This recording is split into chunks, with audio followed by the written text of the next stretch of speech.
ಆ ಮುಸುಕುದಾರಿ ದೂರುದಾರ ಆತನನ್ನ ಒಬ್ಬ ಖಾಸಗಿ ವ್ಯಕ್ತಿ ಜೊತೆಯಲ್ಲಿ ಇರ್ಲಿಕ್ಕೆ ಬಿಟ್ಟಿದ್ದೀರಿ. ಖಾಸಗಿ ವ್ಯಕ್ತಿ ಸರ್, ನಾನು ನೇರವಾಗಿ ಹೆಸರು ಹೇಳ್ತೀನಿ ಸರ್. ಈಗ ಗಿರೀಶ್ ಮಟ್ಟಣ್ಣನವರವರ ಮನೆಗೆ ಹೋಗಿರ್ತಾರೆ ಅನ್ನೋದು ನಿಮ್ಮ ಆರೋಪ ಅಲ್ವಾ? ಇದ್ರಲ್ಲಿ ತಪ್ಪೇನು ಅಂತ ಹೇಳಿ ಅವರಿಗೆ ಲೀಗಲ್ ಪರ್ಮಿಷನ್ ಇದೆಯಂತಲ್ಲ ದೂರುದಾರನಿಗೆ ಇರ್ಬೋದು. ಮಹೇಶ್ ಶೆಟ್ಟಿ ಅವ್ರ ಮನೆಯಲ್ಲೋ ಅಥವಾ ಇನ್ನೊಬ್ರು ಗಿರೀಶ್ ಮಟ್ಟಣ್ಣನವರವ್ರ ಮನೆಯಲ್ಲೋ ಅವರಿಗೆ ಲೀಗಲ್ ಆಗಿ ಪರ್ಮಿಷನ್ ಇದೆಯಂತೆ ಮೊಬೈಲ್ ಯೂಸ್ ಮಾಡಕ್ಕೆ. ಲೀಗಲ್ ಆಗಿ ಪರ್ಮಿಷನ್ ಇದೆಯಂತೆ. ತನಿಖೆ ಆದ್ಮೇಲೆ ಎಲ್ಲಿ ಬೇಕಾದ್ರೂ ಹೋಗೋಕೆ ತಕರಾರು ಯಾಕೆ? ಅವ್ರು ಉತ್ತರ ಕೊಡ್ಲಿ ಸರ್. ಶ್ಯಾಮ್ ಸುಂದರ್ ಅವರು ಉತ್ತರ ಕೊಡ್ಲಿ. ಹೌದು ಮೇಡಮ್. ಇಲ್ಲಿ ಅವನು ಬೆಳಿಗ್ಗೆ ಕರ್ಕೊಂಡು ಬರ್ತಾರೆ ಬೆಲೆ ಬಾಳುವ ಕಾರಿನಲ್ಲಿ. 4-5 ಜನ ವಕೀಲರು ಬರ್ತಾರೆ. ಬಂದು ಇಲ್ಲಿ ತನಿಖೆಗೆ ಬಿಟ್ಟು ಮತ್ತೆ ವಾಪಸ್ ಪುನಃ ಅದೇ ರೀತಿ ಕರ್ಕೊಂಡು. ಇದರ ಉದ್ದೇಶ ಏನು? ಇದರಿಂದ ಈಗ ನಿಖೇತ್ ಮೌಲ್ಯರು ಮಾತಾಡಿದ್ರಲ್ಲ, ಇವರೆಲ್ಲ ಇದರ ಹಿಂದೆ ಇದ್ದಾರೆ. ಇದಕ್ಕೆ ಖಂಡಿತ 100 ಇದ್ದಾರೆ. ಇಲ್ಲಂದ್ರೆ ಯಾಕೆ ಇದು ಇಲ್ಲಿ SIT ತನಿಖೆ ಮಾಡ್ತಾ ಇದ್ದಾರೆ, ಪ್ರಾಮಾಣಿಕವಾಗಿ ಮಾಡ್ತಾ ಇದ್ದಾರೆ ಅವರು. ಸತ್ಯವನ್ನು ಹೊರಗೆ ಹಾಕ್ಬೇಕಂತೇಳಿ ಇವ್ರು ಯಾಕೆ ಅದು ಯೂಟ್ಯೂಬರ್ಸ್ನಲ್ಲ 53 ಎಣ್ಣೆ ಸಿಕ್ಕಿದೆ 100 ಎಣ್ಣೆ ಸಿಕ್ಕಿದೆ ಅಂತ ಹೇಳುವಂಥದ್ದು, 106 ಎಣ್ಣವನ್ನು ಊತಿದ್ದೇನೆ ಅಂತ ಹೇಳುವುದೊಂದು ದಿವಸ. ಇಷ್ಟು ತನಕ 13 ಆಗುವಾಗ ಒಂದರಲ್ಲಿ ಬಾಡಿ ಸಿಕ್ಕಿದ್ದು, ಬಾಡಿ ಅಲ್ಲ ಎಲುಬು ಸಿಕ್ಕಿದ್ದು. ಆ ಯೂಟ್ಯೂಬರ್ಸ್ನಲ್ಲಿ ಅಷ್ಟೆಲ್ಲ ಸುಳ್ಳು ಯಾಕೆ ಮಾತಾಡುದು? ಅವರ ಮೇಲೆ ಯಾಕೆ ಕ್ರಮ ತಗೊಳ್ಳುವುದಿಲ್ಲ? ನಂತರದಲ್ಲಿ ಮನೇಲಿ ಉಳ್ಕೊಂಡ್ರೆ ತಪ್ಪೇನು? ನನಗೆ ಗೊತ್ತಿಲ್ಲ ಉಳ್ಕೊಳ್ತಿದಾರೋ ಇಲ್ಲೋ ಅಂತ ಹೇಳಿ. ತಮ್ಮ ಆರೋಪದ ಬೇಸಿಸ್ ಮೇಲೆ ನಾನು ಕ್ವೆಶ್ಚನ್ ಕೇಳ್ತಿದ್ದೀನಿ. ತಪ್ಪೇನು? ಗ್ಯಾಂಗ್ ಅಲ್ಲೇ ಇರುವುದು, ಅಲ್ಲೇ ಎಲ್ಲ ಪಿತೂರಿ ನಡೆಯುವಂತದ್ದು. ಸೌಜನ್ಯ ವಿಷಯದಲ್ಲಿ ಕೂಡ ಅಲ್ಲೇ ಪಿತೂರಿ ನಡೆದದ್ದು. ಈಗ ಸೌಜನ್ಯ ವಿಷಯ ಮುಗಿದ ವಿಷಯ, ಅದಾದ ಮೇಲೆ ಇದೊಂದು ಹೊಸ ನಾಟಕ ಮಾಡುದು ಇವರು. ಅಂದ್ರೆ ಏನು ಪಿತೂರಿ ಅಂದ್ರೆ ನಿಮ್ ಪ್ರಕಾರ ಇದು ಜೀವಂತವಾಗಬೇಕು. ಇದು ಇಂದು ಏನ್ ಮೇಡಮ್ ಕೇಳುದಿಲ್ಲ ಅಲ್ಲ? ಪಿತೂರಿ ಮಾಡ್ತಾರೆ ಅನ್ನೋದಕ್ಕೆ ನಿಮ್ಮ ಹತ್ರ ಏನ್ ಪ್ರೂಫ್ ಇದೆ ಸರ್? ಕೇಳಿಸುದಿಲ್ಲ. ಪಿತೂರಿ ಮಾಡ್ತಾರೆ ಅಂತ ನೀವು ಹೇಳ್ತಿರಲ್ಲ, ಪಿತೂರಿ ಮಾಡ್ತಿದ್ದಾರೆ ಮಾಧ್ಯಮದಲ್ಲೇ ಬರ್ತದೆ, ಜನರು ಹೇಳ್ತಾರೆ.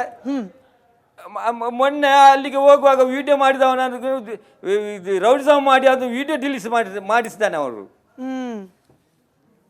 ಅದರ ಒಂದು ಚಿಪ್ಪು ನಮಗೆ ಈಗ ಮಾಹಿತಿಗೆ ಲಭ್ಯಕ್ಕೆ ಕೊಡ್ತೇನೆ ಅಂತ ಹೇಳಿದ್ದಾರೆ. ನಾವು ಅದು ಸಿಕ್ಕಿದ್ರೆ ನಿಮ್ಮ ಗಮನಕ್ಕೆ ತರ್ತೇವೆ ನಾವು.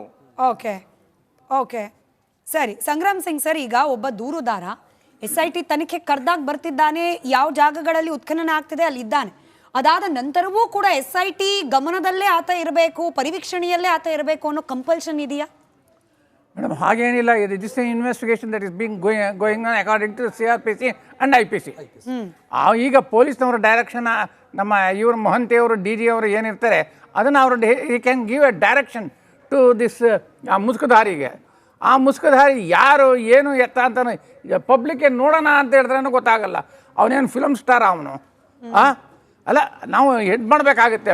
ಸುಮ್ಮನೆ ಯಾವ ಸೂಪರ್ ಮ್ಯಾನ್ ಸರ್? ನಮಗೆ ಗೊತ್ತಾಗಬೇಕು whether is a super man, whether is a ಯೂನಾ ಸ್ಪೈಡರ್ ಮ್ಯಾನ್. ಇಲ್ಲ, ಹಾಗೆಲ್ಲ ಇಲ್ಲ. ನಾವು ಕೇಳಬೇಕಾಗುತ್ತೆ. ಈಗ ಅದಕ್ಕೋಸ್ಕರ ಏನ್ ಮಾಡಬೇಕು? ಈಗ ಗವರ್ಮೆಂಟ್ ಯಾವುದೋ ಫಿಲಮ್ ಅಲ್ಲಿ ಬರ್ದಿತ್ತಲ್ಲ ಶಕ್ತಿಮಾನ್ ಅಂತ. ಹೇಳಿ ಸರ್, ಅವ್ರು ಮುಗಿಸ್ಲಿ. ಈಗ ನಾನು I appreciate the government for having appointed this thing.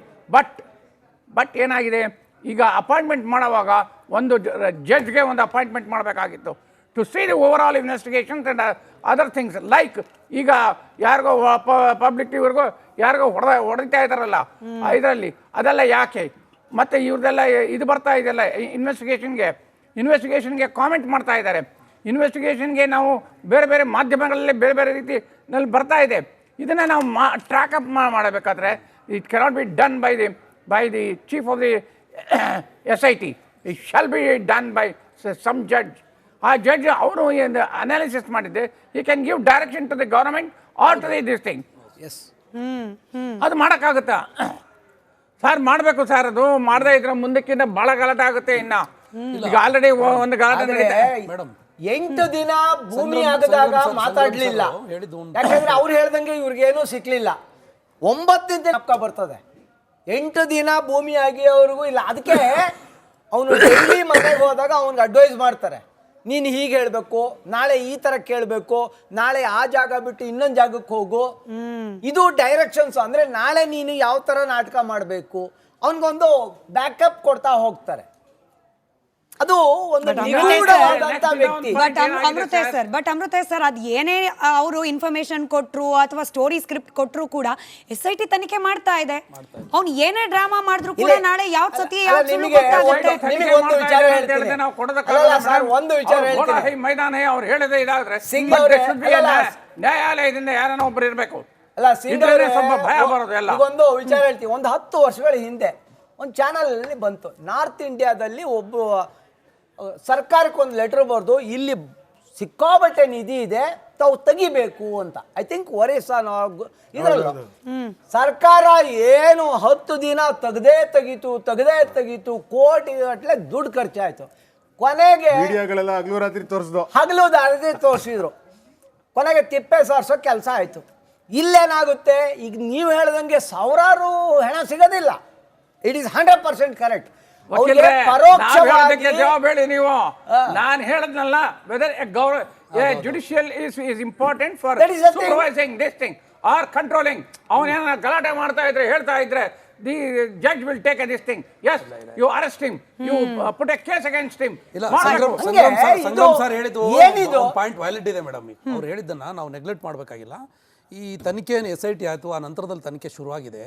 ಇದನ್ನ ಸ್ವಲ್ಪ ಪೊಲೀಸ್ ಆಫೀಸರು ಇನ್ನೊಂದಿಷ್ಟು ಇದನ್ನು ಶಿಸ್ತುಬದ್ಧವಾಗಿ ಮತ್ತು ಆದಷ್ಟು ಇದನ್ನು ಗೌಪ್ಯತೆಯನ್ನು ಕಾಪಾಡಿಕೊಳ್ಳೋದಕ್ಕೆ ಅವ್ರ ಕೆಲಸಕ್ಕೆ ಅಡ್ಡಿಯಾಗಲಿದ್ದಂಗೆ ಕ್ರಮ ತಗೊಳ್ಬೇಕಾಗಿತ್ತು. ಅದು ತಗೊಳ್ದೇ ಇದ್ದಿದ್ದರಿಂದ ಏನಾಗಿದೆ ನೋಡಿ, ಲೋಕಲ್ಸ್ ಅಲ್ಲಿಗೆ ಹೆಂಗ್ ಬೇಕಂಗ್ ನುಗ್ತಾರೆ, ಆ ಜಾಗಗಳನ್ನು ಮಾಡೋಕ್ಕಾಗಲ್ಲ. ಈ ಥರದ್ದೆಲ್ಲ ಆಗಿ ಪೊಲೀಸ್ ಆಫೀಸರ್ಗಳಿಗೆ ಅಲ್ಲಿ ಕೆಲಸ ಮಾಡೋಕ್ಕಾಗ್ತಾ ಇಲ್ಲ, ಅಥವಾ ಏನು ನಡೀತಾ ಇದೆ ಅಂತಂದೇಳಿ ದಿನ ಬ್ರೀಫ್ ಮಾಡ್ತಾ ಇಲ್ಲ.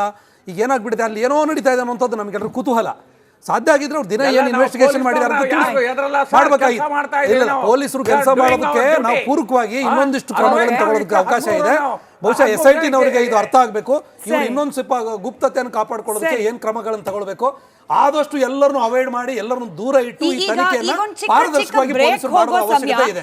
ಬ್ರೇಕ್ ಇಂದ ಬಂದ ನಂತರದಲ್ಲಿ ಮತ್ತೆರಡು ಪ್ರಮುಖ ಪ್ರಶ್ನೆ. ಒಂದು, ಬಿಜೆಪಿಗರ ಅನುಮಾನ ಹಾಗೆ ಆರೋಪ ಏನು ಅಂತಂದ್ರೆ ಇದರಲ್ಲಿ ಲಾರ್ಜರ್ ಕಾನ್ಸ್ಪಿರಸಿ ಇದೆಯಪ್ಪ, ವಿದೇಶಿ ಕೈವಾಡ, ಹಾಗೆ ಕೆಲ ನಿಷೇಧಿತ ಸಂಘಟನೆಗಳ ಕೈವಾಡ, ಕುಕ್ಕರ್ ಬ್ಲಾಸ್ಟ್ಗೂ ಹಾಗೆ ಧರ್ಮಸ್ಥಳಕ್ಕೂ ಸಂಬಂಧ ಇದೆ ಅನ್ನೋ ತನಿಖಾ ವರದಿಗಳು. ಹೀಗಾಗಿ ಇದಕ್ಕೆ ಈಗ SIT ಅಲ್ಲ, NIAನೇ ಬರಬೇಕು. ಹೌದಾ, NIA ಬರೋದು ಅವಶ್ಯಕತೆ ಇದೆಯಾ? ಇದರ ಜೊತೆಗೆ ಮತ್ತೊಮ್ಮೆ ಹೋರಾಟಗಾರರ ಬಗ್ಗೆನೇ ಪ್ರಶ್ನೆ. ಸೌಜನ್ಯ ಪರ ಹೋರಾಟಗಾರರು ನಂಬಳಿಯಲ್ಲಿ ದಾಖಲೆ ಇದೆ ಅಂತಿದ್ರಲ್ಲ, 9 ದಿನ 7 ಪ್ರಶ್ನೆಗಳನ್ನ ಇಟ್ಕೊಂಡು ಇವತ್ತು ಡಿಬೇಟ್ ಮಾಡ್ತಾ ಇದ್ವಿ. ಮೊದಲ 2 ಪ್ರಶ್ನೆ ಅಂದ್ರೆ ಅಪಪ್ರಚಾರ ಮಾಡ್ತಿರುವವರ ವಿರುದ್ಧ, ಸುಳ್ಳು ಸುದ್ದಿ ಹರಡ್ತಿರುವವರ ವಿರುದ್ಧ ಕ್ರಮ ಯಾಕಿಲ್ಲ ಅಂತ ಹೇಳಿ ಮಾತನಾಡಿದ್ವಿ. ಹಾಗೆ ಈ ದೂರುದಾರನನ್ನ ಮುಕ್ತವಾಗಿ ಬಿಟ್ಟಿರೋದು ಸರಿಯಾ ಅಂತ ಹೇಳಿ, ಯಾಕಂದ್ರೆ ಈಗಷ್ಟೇ ನಾವು ಆ ದೂರುದಾರನನ್ನ ಕೂಡ ಮಾತನಾಡಿಸಿದ್ವಿ. ಇದು ಸರಿನಾ ಇಲ್ವಾ ಅನ್ನೋದ್ರ ಬಗ್ಗೆ ಕೂಡ ಮಾತುಕತೆ ನಡೆಸ್ತಾ ಇದ್ವಿ. ಮುಂದುವರೆದ ಭಾಗವಾಗಿ ಇನ್ನಷ್ಟು ಪ್ರಶ್ನೆಗಳ ಕಡೆ, ಇನ್ನಷ್ಟು ಅನುಮಾನಗಳ ಕಡೆ ಗಮನ ಕೊಡ್ತಾ ಅದನ್ನ ಬ್ರೇಕಿಂಗ್ ಅಪ್ಡೇಟ್ ಮೂಲಕ ಗಮನಿಸೋಣ. ಈಗ ಈ ಹೋರಾಟಗಾರರು ತಮ್ಮ ಬಳಿಯಲ್ಲಿ ದಾಖಲೆ ಇದೆ, ಎಲ್ಲಾ ಸತ್ಯಾಂಶ ಕೂಡ ಹೊರಗೆ